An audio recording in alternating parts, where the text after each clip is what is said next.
Aku mau Kak protokol anti diabetes. Tolong dibalas ya Kak. Terima kasih dari Kak Arningrum. Baik Kak Arningrum.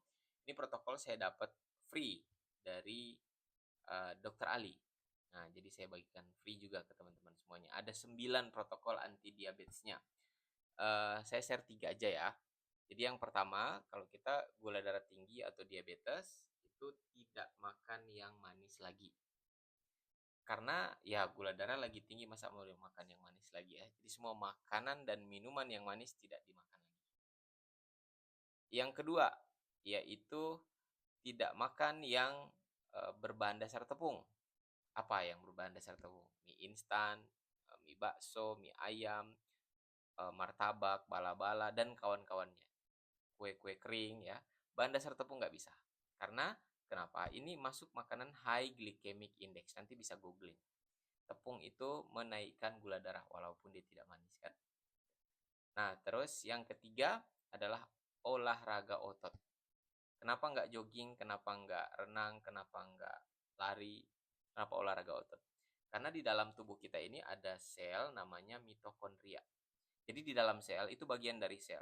Namanya mitokondria, itu penghasil tenaga. Makanannya adalah gula dan oksigen. Kalau kita olahraga otot, di otot-otot besar seperti paha, perut, dada, punggung, itu banyak sel, banyak mitokondria.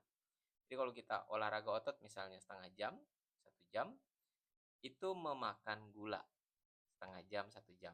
Dan 23 jam ke depan, itu tetap memakan gula. Karena otot itu untuk memperbaikinya butuh gula.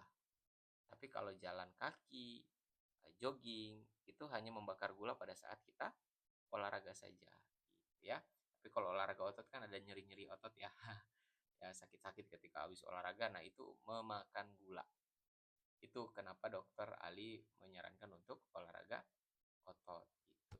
Nah, terus kalau kita gula darah tinggi ya seperti teman saya yang sampai komplikasi mata buram, berat badan turun, sering kencing, itu teman saya pakai vitamin Cina untuk memperbaiki pankreas, limfa, pembuluh darah, organ-organ tubuh yang rusak, ya sel-sel yang lama kerendam gula. Itu teman saya pakai vitamin Cina. Nah, alhamdulillah sekarang teman saya sudah remisi dari diabetes. Sudah normal semuanya seperti orang pada umumnya, sudah normal, berat badan sudah mendekati normal. Ya, semoga teman-teman semuanya dengan protokol ini bisa turun gula darahnya, bisa semakin sehat. Dan yang mau protokol ini silahkan komen. Mau protokol lainnya. Sehat selalu untuk kita semuanya.